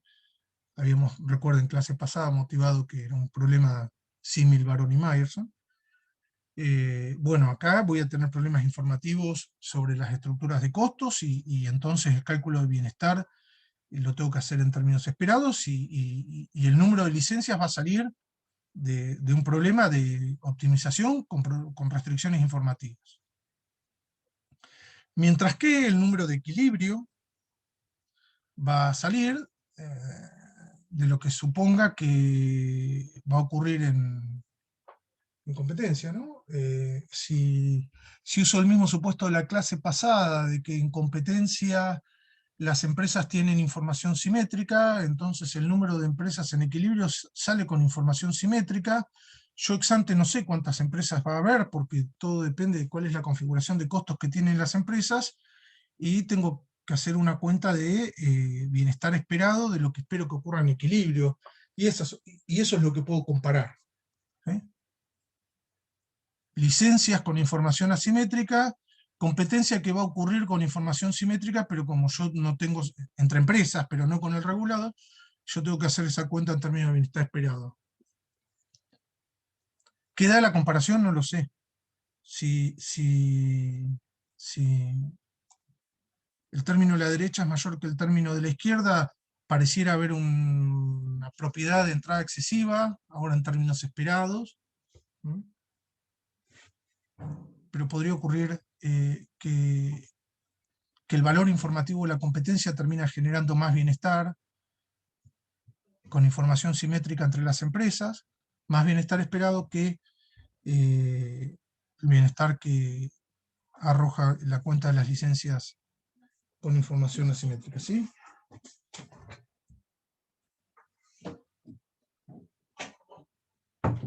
Entonces, repasamos 1, 2, 3, 4. Depende de la función de bienestar que utilizamos, licencias o no, más o menos. Si hay preferencias de los consumidores, puede hasta revertirse el resultado.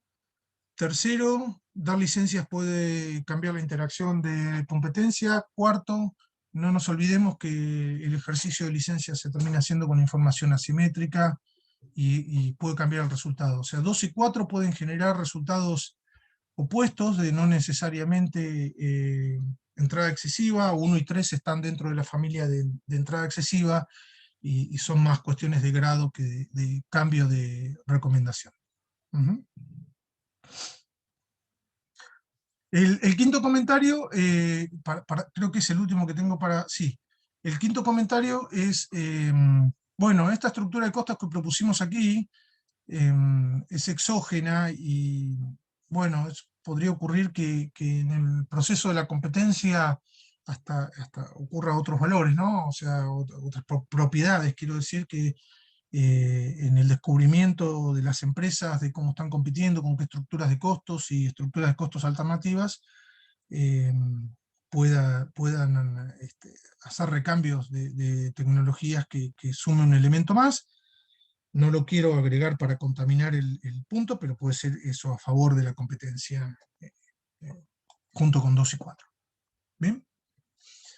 Entonces, primer tema que tenía pensado dar hoy, economías de escala, entrada excesiva. Llegamos entonces a una conclusión de que con un contexto de competencia suave puede darse este resultado, con las alertas de rigor, y estamos parados en este momento con dos grandes problemas: el problema de la clase pasada, el problema de esta clase, en el cual para abrir la competencia, ¿sí? Abrir la competencia, un segmento a la competencia, puede tener predicciones de entrada insuficiente dependiendo de la naturaleza de la competencia, o de excesiva. En cualquier caso, duplican o replican costos en función de si se entra un competidor o dos para lograr el número de empresas aquí. ¿Preguntas hasta acá? Hago una pausa porque el resto de la clase lo que voy a hacer es usar estos dos como motivación para ir a competencia por el mercado, que puede ser una forma de resolver la cuestión de replicación de costos. Así que pausa, preguntas. Mientras voy a ver una cosita.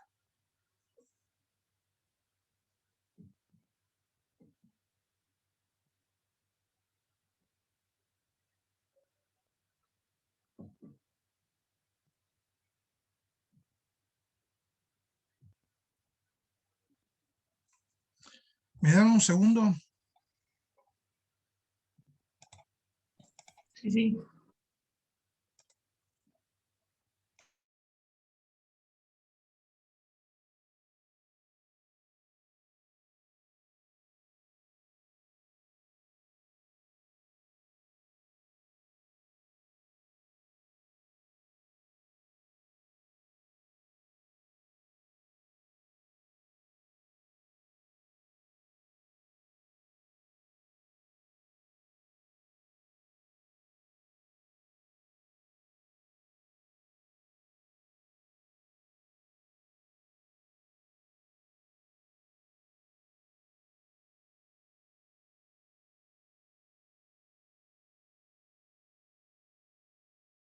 Disculpen, chicos. Aquí estamos. Entonces, ¿estamos bien? ¿Preguntas?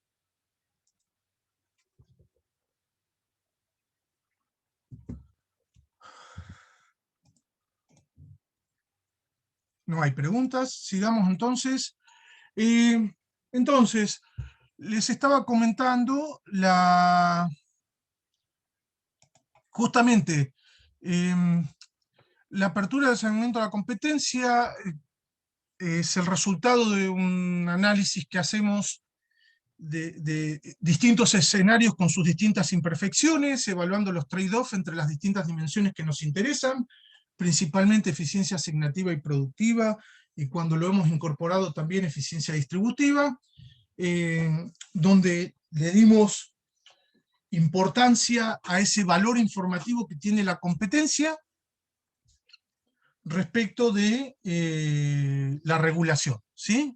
También mencionamos que puede tener otros valores, como productivo, cuando hay distintas dimensiones de eficiencia,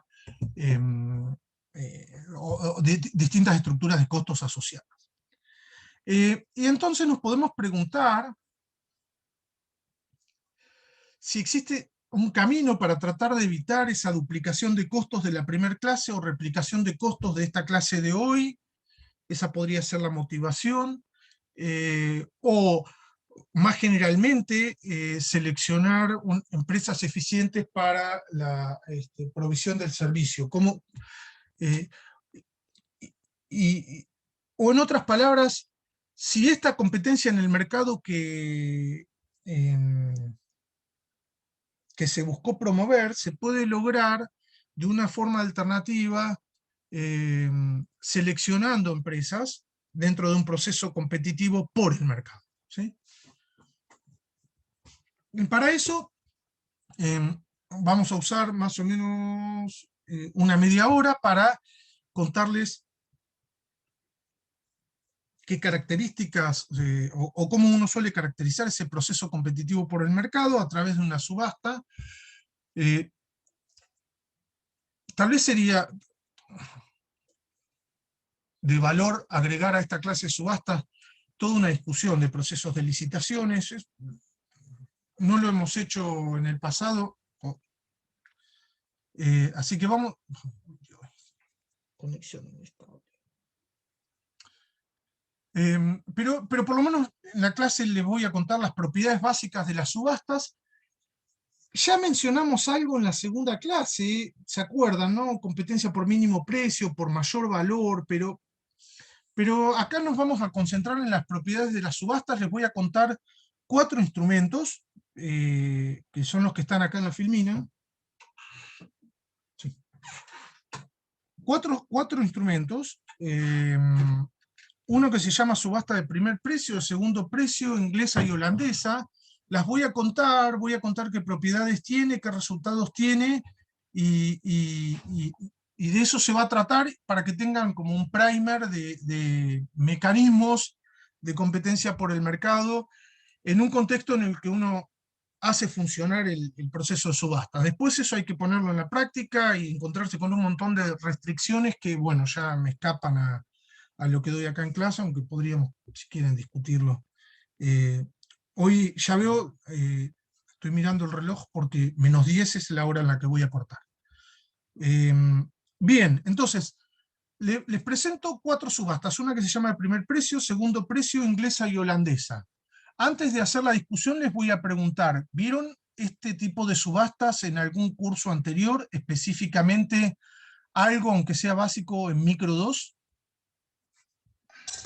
No, se ve por arriba, pero nunca Pues, digamos, de forma analítica ni nada por el estilo. Pero se han comentado de vez en cuando, digamos. bien, sí, sería bueno. Yo doy esto con una estructura analítica cuando doy el curso de Economía de Información en la maestría, pero cuando doy el curso largo, a veces doy un curso largo, a veces doy el curso corto. Cuando doy el curso largo me meto en la analítica de todo esto, un poquito compleja, hay que tener ganas de entender qué significa salir a buscar el segundo valor, ¿sí? Que es un poquito lo que les voy a motivar ahora en breve. Bien, entonces, subasta inglesa, bueno, las vamos a presentar como están contadas en orden. Subasta inglesa es un remate típico, ¿sí? Es una subasta abierta. Yo lo voy a hacer lo más coloquial posible. Todos los oferentes se ven la cara, están ahí. Mientras que las subastas a sobre, primer precio y segundo precio van a ser cerradas. Entonces vayan imaginándose toda la descripción que les voy a ir haciendo. Una subasta inglesa es una subasta donde todos los oferentes se ven la cara. Es una subasta de compra o de venta, ¿sí? Van a comprar un cuadro o a vender un producto, ¿sí? En este caso el derecho a explotar un negocio. Y entonces en una compra se supone que lo que estoy buscando es el mayor precio porque yo soy el vendedor. En una venta lo que estoy buscando es el menor precio para el consumidor y ustedes son los potenciales oferentes, ¿sí? Cada uno de ustedes tiene un costo implícito, algún valor. Imagínense un número entre 1 y 10, no sé, un número es el costo por producir una unidad, y yo arranco diciendo quién está dispuesto a vender a 11, y si todos ustedes tienen costo entre 1 y 10, levanten la mano, ¿sí? Y entiendo que todos van a levantar la mano, ¿sí? Y empiezo a bajar a 10, a 9, a 8, y a medida que voy bajando a 10, a 9, a 8, o al número que sea, y estoy haciendo reducciones discretas y no tiene por qué ser así, pero a medida que voy bajando el precio, varios de ustedes van bajando la mano, ¿de acuerdo? ¿Se ve eso? Sigo bajando el precio y alguien no me va a querer vender cuando, según su cuenta, decide que ya no le conviene vender a ese precio. Sigo bajando el precio, eventualmente quedan 2 con la mano levantada y hago una pausa. ¿Hasta ahí vamos bien? Sí, sí. Sí, sí. Sigo bajando el precio, ahora piénsenlo marginalmente, ¿sí? Un relojito, lo voy bajando, eventualmente uno de los dos baja la mano. ¿Correcto? ¿Quedó uno solo con la mano levantada? ¿Sí? Sí. Ese es el que gana y me va a cobrar el precio en el que cortamos la subasta. ¿Bien? Así funciona. Y en un caso de compra al revés, ¿no? ¿Quién quiere comprar este producto a un precio de 0? Todos con la mano levantada, voy subiendo el precio, eventualmente quedan 2, eventualmente subo un poquito más el precio y uno baja la mano y ese es el que se lleva el producto. Pero como estoy haciendo uno que ustedes están vendiendo, así funciona una subasta inglesa. Es abierta, todos vemos las ofertas. Más o menos continua, ahí les menciona la subasta holandesa, que es la versión continua, pero es más o menos, el procedimiento es ese. Ahora voy a ir con la subasta holandesa. La subasta holandesa funciona al revés y desde un punto de referencia bien extremo también, ¿no? O sea, es abierta también, todos se ven la cara, pero ahora les pregunto a ustedes quién quiere venderme a 0, y salvo que alguien tenga costo 0, dije que los costos estaban entre 1 y 10, ¿Quién quiere vender a 0? Se supone que nadie levanta la mano. ¿De acuerdo? Entonces voy a empezar a subir el precio, eventualmente alguien va a levantar la mano. Para la subasta, y entonces vos vas a ofrecer el servicio, el que levantó la mano, al precio que ofreció el servicio. Más visible no lo puedo hacer. ¿Se entiende cómo funciona la holandesa y la inglesa? Sí, sí. Bien, vamos con la de cerradas. Las cerradas es que pueden verse la cara ustedes, pero nadie va a estar viendo quién levanta la mano ni quién no levanta la mano. Y la forma de especificarlos con un sobre cerrado, y entonces en un sobre, esto suelo hacerlo en clase, sacan una hoja, yo les propongo un rango de costos, ustedes eligen un valor de costos, lo tienen en la cabeza y... Conexión inestable otra vez. Les decía, les propongo en clase anotar en la hoja un costo, que lo saben ustedes, nadie más, y les digo, escriban un precio con la siguiente regla. Me van a ofrecer un precio, yo voy a tener n ofertas de precios, las voy a ordenar de menor a mayor, y voy a decir, gana quien ofrece el menor precio y paga, perdón, y le voy a pagar el precio ese que el oferente me ofreció vender el producto. ¿Ok? Eso es una subasta de primer precio. Vos vas a ganar si ofreces el menor precio, y el precio que vas a cobrar es el precio ofrecido. Por eso se llama de primer precio. La regla de la subasta de segundo precio es mismo procedimiento, pero vos vas a ganar si ofreces el menor precio, pero no te voy a pagar el menor precio. Voy a ver cuál es el segundo precio ofrecido, que lo ofreció alguno de tus compañeros, y ese segundo precio ofrecido es el que te voy a pagar. ¿Ok? ¿Entienden la diferencia entre la subasta de primer precio y segundo precio? ¿La mecánica? Sí, sí, se ¿Necesitan entendió. alguna aclaración? ¿Tomás iba a decir algo? No digo que se entendió. Bien. Usualmente después que digo que se entendió, les hago entregarme 2 papelitos y yo después juego con los números a ver qué arrojan esos números. Lamentablemente la virtualidad ya va 2 veces que no me permite hacer esto. Pero, ¿qué sale de esto? ¿No? Son 4 mecanismos distintos, ¿no? 2 abiertos y que tienen reglas distintas, fíjate. En la subasta inglesa todos vamos viendo qué pasa hasta que quedan 2 y hasta que finalmente alguien baja la mano. En la holandesa no se revela nada hasta que alguien se levantó la mano, se reveló algo, pero se terminó el juego. En la subasta de primer precio no hay información, porque no se revela ningún tipo de información, pero lo que vas a cobrar es lo que ofreces, mientras que en la subasta de segundo precio no se revela tampoco información, pero lo que vas a cobrar no es lo que ofreces, sino un poco más o eventualmente lo mismo, dependiendo de dónde está la segunda oferta. ¿Bien? Entonces, Una aquí, pregunta, sí. Walter. En la subasta de segundo precio, o sea, ¿cuál es el sentido de dejarle esa renta Bueno, ahora al que vamos a gana? charlar eso. ¿Dale? Ok. Ahora vamos a charlar eso. Antes de seguir, les presenté 4 subastas que hay.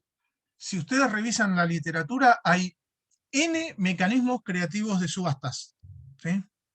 Puede haber subastas de precio promedio, donde, por ejemplo, todos ofrecen y se paga el precio promedio, es otra regla. Subasta se le llama el triste perdedor, que es que la subasta dice que todos ofrecen y paga el primer perdedor de la lista, se llama Sad Loser Auction, y ustedes dirían, ¿por qué querrías hacer una subasta? Bueno, nada, fíjense cómo es el proceso competitivo cuando vos no querés ser el segundo. ¿Sí? O subasta del precio promedio, de vuelta, también cómo es el proceso. Yo ahora voy a contar estas 4, pero no es que existen estas 4, existen Combinaciones de estas 4 variantes, como les dije, precio promedio, subasta de tercer precio, subasta del triste perdedor. Hay mecanismos más complejos donde miren los diarios y fíjense subastas con precio de reserva, cuando se venden autos, cuando se rematan autos, dice precio de reserva es esto, cuando se rematan departamentos, precio de entrada es este, o subastas con costos de entrada, que no es que hay precio de reserva, sino, no es que hay precio de reserva, sino que para entrar a la subasta tenés que pagar un costo, ¿y por qué querrías pagar un costo si vas a perder? Bueno, parte de sofisticaciones que uno después, como les decía, en la maestría, en el curso largo de Economía de Información, suelo dar un montón de esos detalles, pero me quedo en estas 4, tratemos de sacar conclusiones sobre estas 4, pero sepan que hay variantes, que no es esto el mundo de la subasta, sino que esto es básicamente la puerta de entrada de la subasta. A tu pregunta, lo primero que voy a argumentar es que si las valoraciones de todos ustedes son privadas e independientes, esto quiere decir tu costo de proveer el servicio no depende del costo de tu competidor, o de información que haya en el mercado que te pueda decir algo acerca del costo, de eso vamos a hablar en el segundo bullet. Lo primero que voy a argumentar es que la subasta de primer precio y la holandesa tienen una propiedad de equivalencia, y la subasta de segundo precio y la inglesa tienen otra propiedad de equivalencia. Primero voy a argumentar eso. Después me hiciste la pregunta, ¿sí? Y yo te voy a argumentar de que estas 4 subastas son equivalentes. Con estos supuestos, ¿sí? Valoraciones privadas independientes, empresas neutrales al riesgo y una unidad. Luego, las subastas empiezan a diferir, pero es un buen punto de partida. A ver, aceleremos un poco. Entonces, en la segunda parte, en la equivalencia de ingresos, hago el punto que vos levantaste y vamos a ver cómo en los hechos de alguna manera termina siendo resuelto por el proceso de competencia. Primera cuestión. Subasta holandesa.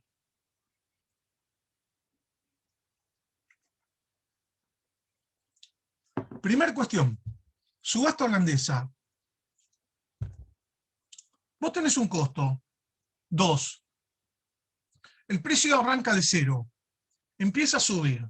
Me imagino que vos no vas a levantar la mano hasta que tu costo no sea 2. Salvo que me digas estoy dispuesto a vender el producto a un precio más bajo que mi costo. Me tendrías que justificar eso.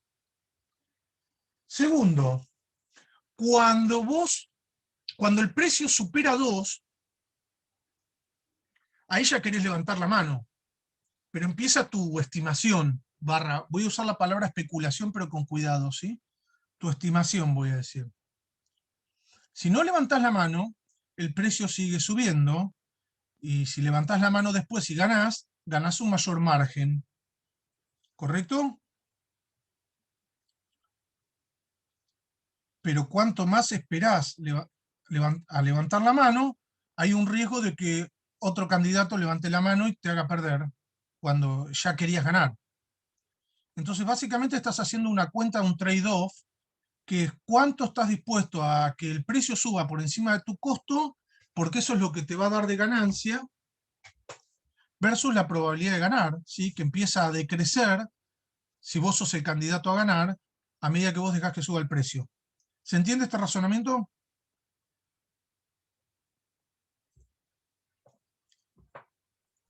Sí, sí. Bien. Déjenme describir la subasta de primer precio. Si vos ofreces tu costo y sos la empresa que va a ganar, ganás 0. Entonces, si sos la empresa que vas a ganar, vas a intentar ofrecer un margen por encima del costo, ¿sí? Y ese margen, la cuenta que vas a hacer es, cuanto más aumento el precio de mi costo, más margen tengo, pero disminuye la probabilidad de ganar, porque hay riesgo de que alguien meta una oferta entre mi precio y mi costo. ¿Me siguieron? Sí, sí. ¿No hice el mismo razonamiento que con la subasta holandesa?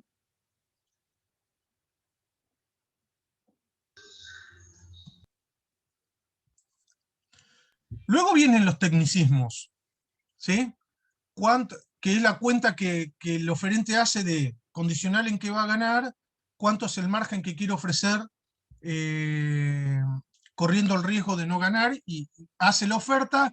Si todos se comportan de la misma manera, gana la empresa de menor costo, gana un margen, y ese margen depende de algo muy importante, que todavía no lo dije, que es que a medida que vos acerques tu oferta al segundo costo, empiezan más, voy a decirlo así, seriamente tus chances de perder, donde pasás con tu precio de segundo costo. Así que de alguna manera, si ustedes me lo permiten, el tecnicismo de esa sobreoferta que vas a hacer es vas a tratar de estimar dónde está el segundo costo condicional en que vos sos el ganador. ¿Me siguieron? ¿Podrías repetirlo? No, me perdí. Claro que sí. En esa especulación, que en realidad dije, tomemos con cuidado la palabra especulación, en esa estimación que haces de cuánto querés ganar por encima de tu costo, ponderando contra el riesgo a no ganar la subasta, en el fondo es condicional en que vas a ganar, ¿dónde está el costo siguiente? Porque vos sabés que el oferente no va a ofrecer por debajo de su costo. Entonces vas a tratar de decir, ¿dónde está el próximo costo o el segundo costo? Y vas a tratar de hacer una oferta que está más alineada a dónde está el segundo costo, porque sabés que el oferente no va a ofrecer por debajo de su costo. Si les hago toda la matemática de la oferta en una subasta de primer precio, al final del día lo que hace el oferente es, se los digo como una afirmación, su mejor oferta es cuál es la estimación del segundo costo condicional en que el oferente es el ganador. El segundo costo sí va a estar por arriba, y lo que va a ofrecer cada oferente es su mejor estimación de cuál es el costo siguiente condicional que es el ganador. Perdón, Walter, para razonarlo en palabras comunes, Sí, para ganar con ofrecer 1 centavo por encima de su costo, le alcanzaría, pero lo que quiere es ofrecer 1 centavo por debajo del costo del otro, ¿verdad? Una cosa así sería. claro, porque, a ver, ponerlo así, si vos supieras que el costo del competidor es 3, del siguiente Sí. competidor, y el tuyo es 2, si vos sabés eso, ¿cuánto ofreces? Claro, ¿Ofreces ahí 2 está, con 1 ofreces centavo? 2,99 y le ganas al otro. Bien, entonces, Mm, te das cuenta que lo que tenés que tratar es de adivinar cuál es el 3, porque vos lo que vas a sí, ofrecer es sí, sí. 2,99, no 2,01. Claro, claro, claro, ¿Se claro. entiende? El tema sería que también podés adivinar ese 3 o no. Claro, Claro, yo te la estoy haciendo fácil. Si sabés cuánto es el costo siguiente, es facilísima tu oferta. El punto es que yo uso la palabra especulación con cuidado. Vos vas a querer ofrecer por encima de 2, sabiendo que cuanto más por encima de 2 ofreces, mayor es tu margen. Pero cuanto más por encima de 2 ofreces, aparece el siguiente costo y corres el riesgo de perder. Entonces lo que estás tratando de hacer es la mejor estimación donde está el costo siguiente. ¿Se entiende? sí, sí. Bien, y está bueno primero hacerlo visible, ¿no? Mostrar, bueno, si sé que es 3 voy a ofrecer 2,99, pero no sé qué es 3. Entonces lo que voy a tratar de hacer es, con la información que tengo del mercado, cuál es el mejor costo que me compite a mí, si es que yo soy el ganador, y ofrecerle el centavo menos. Así funciona la subasta de primer precio y la holandesa. Vamos con la subasta de segundo precio y la inglesa. A ver, la subasta de primer precio, de segundo precio y la inglesa. Vamos con la inglesa. Tu costo es 2 y el costo del siguiente es 3. Dale, vamos con esos números que ya los estuvimos trabajando. Yo voy bajando el precio, ¿sí? 9, 8, 7, 9, llegué a 3,01. ¿Cuántas manos hay levantadas? Ayúdenme, así lo hacemos más dinámico esto. ¿Cuántas manos hay levantadas? Tu mano y la de tu competidor. Bien. Donde yo bajo a 2,99, ¿qué pasa? La mano de mi competidor se baja. Bien. Para la subasta, vos sos el ganador ¿Y cuánto vas a cobrar? 2,99, ¿de acuerdo? Sí. Ahora vos fijate que hay una diferencia entre la subasta que acabo de decir y la anterior. Vos no tenés que hacer cuenta, vos quedate con la mano levantada y si vos haces el ganador, alguien va a bajar la mano por vos. ¿Se entiende? Y lo que en la subasta holandesa vos tenés que hacer como cuenta, el proceso de la subasta inglesa lo revela solo. Va a ser 2,99, va a ser 2,50, va a ser 3,50, dependiendo de si vos sos el más eficiente y si hay otro, dónde está el segundo competidor. ¿De acuerdo? Walter, Y si y entendieron si en todo el esto último, visible, perdón, sí, pregunta, Walter, en este Nacho. último caso, ¿y si en el último precio de referencia bajan los dos la mano? Ah, bueno, eso está bueno porque es lo mismo que si me enfrento con dos ofertas, si dos levantan la mano en la holandesa a la vez, o Sí. dos sobres tienen el mismo precio. Bueno, cuando ocurre eso, para la subasta, sea porque dos levantan la mano o porque los últimos dos bajan la mano, para la subasta y las reglas normalmente son así, se tira la moneda 50 y 50 al ganador, ¿sí? Y lo que se paga es lo que dice la regla, ¿sí? En ese caso, en la subasta de primer precio holandesa, bueno, porque hay dos con exactamente el mismo costo, vas a ofrecer un precio igual a tu costo, y si conjeturaras que hay uno exactamente igual a vos, es lo mejor que podés hacer, y si se revela la holandesa, lo mismo, y en la Ujú. inglesa, si los dos bajan los costos, la mano a la vez, también se tira la moneda 50 y 50 y ese es el precio que se paga. Pero en la medida que, o sea, si vos bajaste la mano es porque de alguna manera el precio tocó tu costo, cuando Claro, estabas en la inglesa, ¿sí? bien. Pero buen punto. O sea que si las empresas son simétricas, se igualan se reparte 50 y 50. Bien, y en la subasta de segundo precio, fíjate que va a pasar algo parecido a la subasta inglesa, ¿no? Si vos ofreces tu costo y sos un ganador, si vos ofreces más, podría ser el ganador, pero de todas maneras no vas a cobrar más, porque vas a seguir cobrando el precio de la segunda oferta. Pero puede pasar que si vos sobreofertás,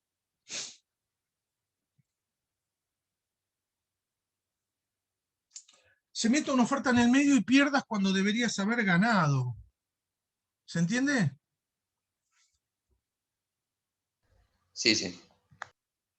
Entonces, en una subasta de segundo precio, pareciera que si vos sos el ganador, hay riesgos de sobreofertar.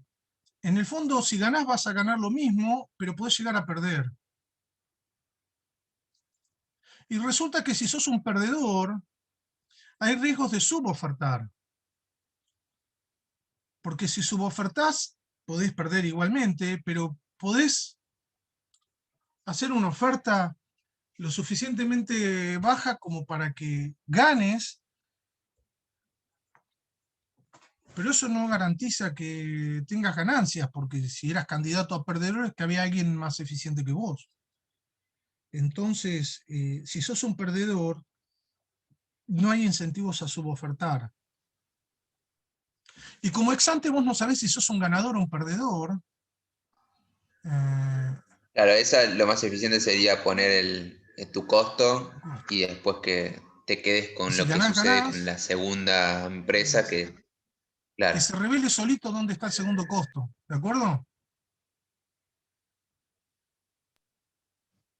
claro, Entonces, entiendo. fíjense que la subasta inglesa y el segundo precio comparten eso, que de alguna manera el procedimiento hace que se revele el segundo costo y eso a vos te cambia los incentivos. En la de inglesa gana la empresa de menor costo y paga el segundo costo, que es cuando se baja la mano, y en la de segundo precio gana la de menor costo, ofrece su costo porque es la estrategia débilmente dominante en términos de estrategias de juegos, pero no cobra ese costo, sino que cobra el segundo costo también.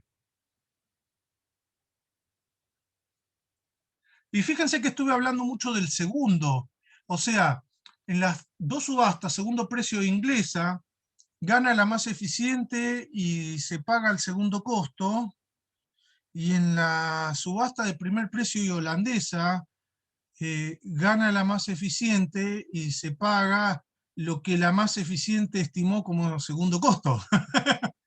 ¿Me entienden? Segundo resultado, equivalencia de ingresos. Porque yo como oferente, o como demandante, perdón, el subastador frente a empresas de menor costo posible, yo no sé cuál es la empresa más eficiente, eso es todo parte del proceso de competencia que está generando estas subastas. Bueno, resulta que las de la izquierda generan un ganador que es la empresa más eficiente, que ellos estiman el segundo costo, y las de la derecha generan un ganador que es la empresa más eficiente, pero que el proceso genera cuál es el segundo costo. Si la estimación del lado izquierdo es relativamente un proceso hecho con condiciones similares a cómo se revela el segundo costo en las subastas del lado derecho, al final de cuentas, estos 4 procedimientos al demandante le generan como resultado que va a pagar el segundo costo en el proceso competitivo. ¿Se entiende? Y eso se llama equivalencia de ingresos o equivalencia de gastos acá.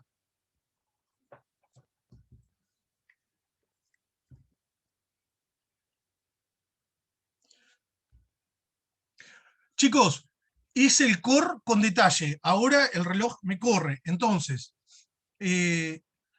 ante la pregunta de por qué dejar un margen, tarde o temprano ese margen hay que dejarlo.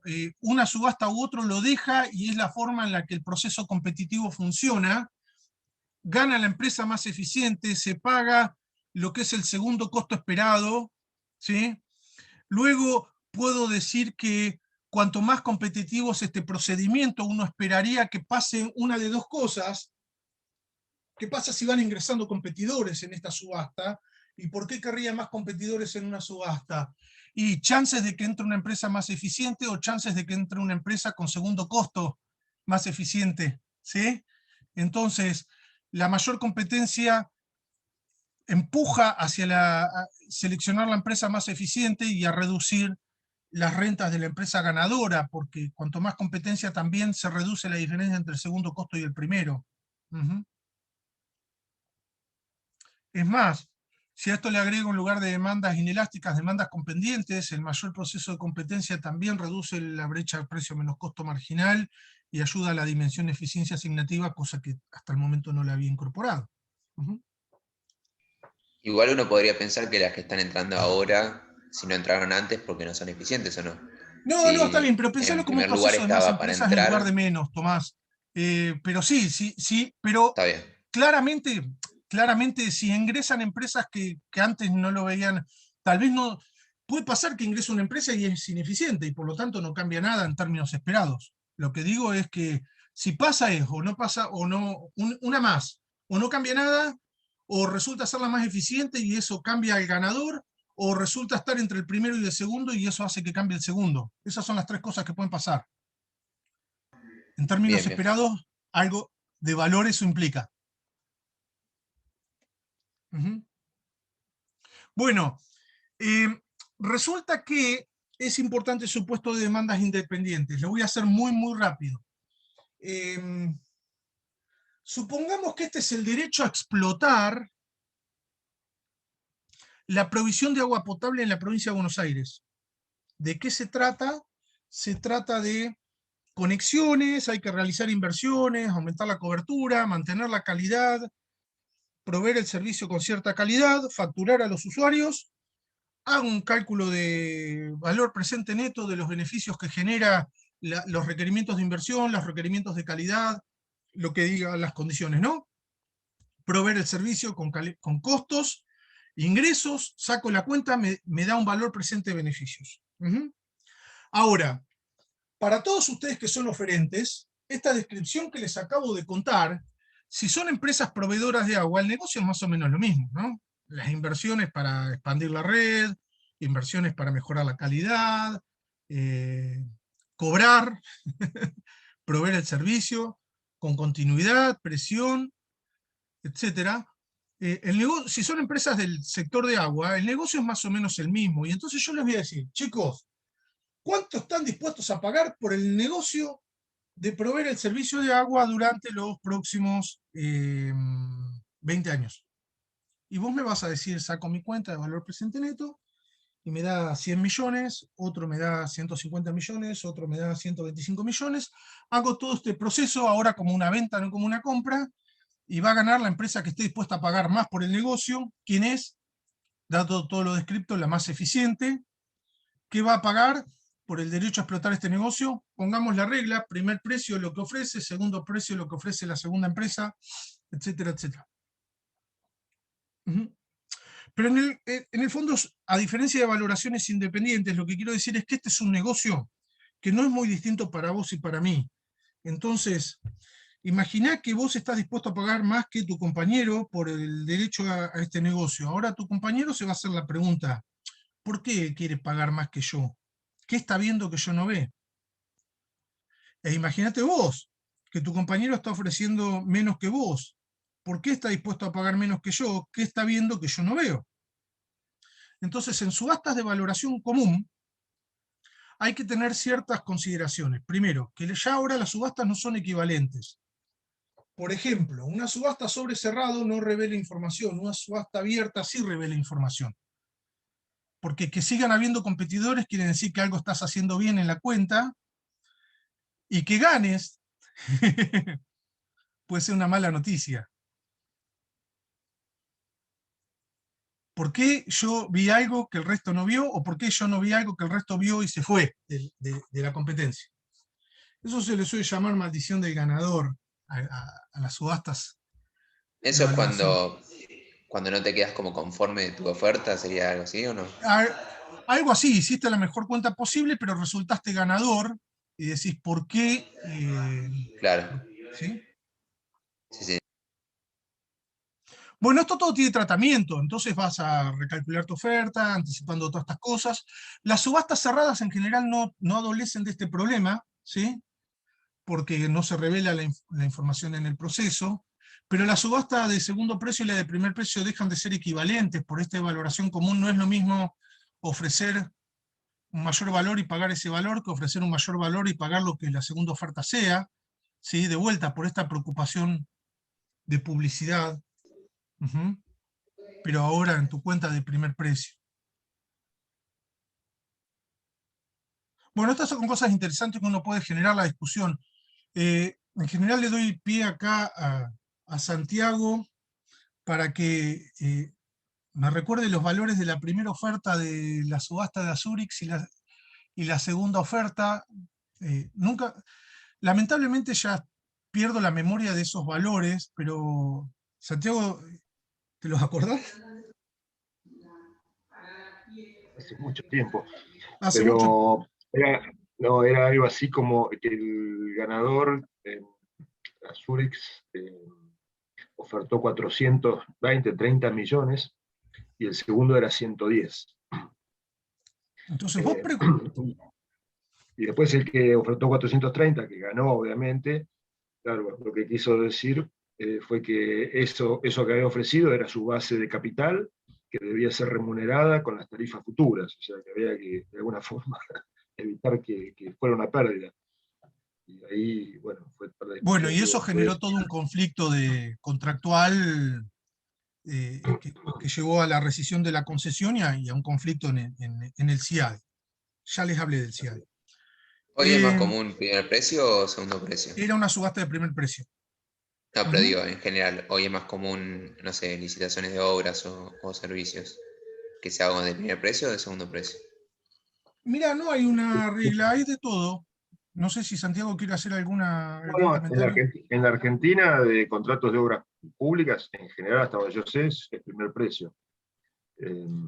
Pero hay, bueno, puede haber otras experiencias que sea de segundo precio, sobre todo, creo que cosas más divisibles, ¿no es cierto, Walter? Digamos, en licencias por ahí en el exterior, de espectros. Sí, licencias de espectros. Bonos del tesoro son más de tipo segundo precio que de primer precio.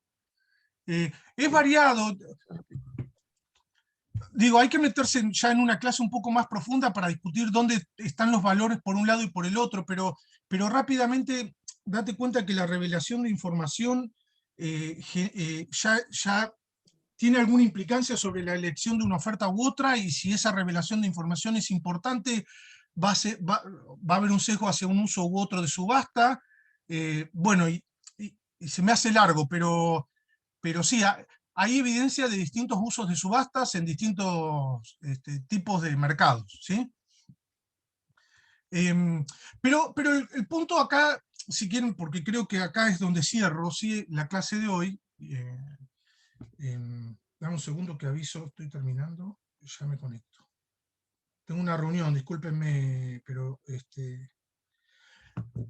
cierro rápido. Entonces, el propósito de esta clase de mini primer de subastas es, implementando estos procesos de competencia, es posible que puedas lograr que a través de este proceso de competencia por el mercado, bien diseñada, logres tener un solo oferente y que el proceso de la competencia en la subasta se encargue de toda la resolución de toda esa asimetría informativa de la que estuvimos comentando, y ganancias de eficiencia, y etcétera, que lo termina siendo el proceso de la subasta previo a la competencia en el mercado, ¿sí? Un poco eso, tener cuidado, el diseño de la subasta tiene implicancias, y un poquito el ejemplo de la valoración común apuntaba a eso. Bueno, y creo que va a ser un buen momento parar ahí. La clase que viene, bueno, esto lo paso. La clase que viene les hago un breve mención.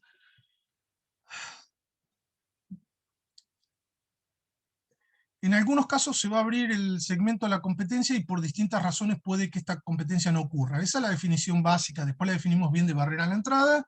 Lo que vamos a charlar es esa rama de la discusión de la apertura de un segmento a la competencia, y barreras a la entrada y sus medidas para fomentar la entrada, ¿sí? Pero eso, chicos, discúlpenme, voy a hacer una pausa acá, corto, sí les dejo un espacio si tienen alguna pregunta, y retomamos este tema la clase que viene. ¿Preguntas, comentarios? No sé si María anda por ahí. Acá estoy. Bien. No sé si les querés dejar 1 minuto o 2 de recreito. Dale, volvemos 15, ¿les parece? Bueno, ¿qué hago? Yo no sé si... Uy, qué macana. Yo tengo que parar esta grabación. Así que voy a hacer así.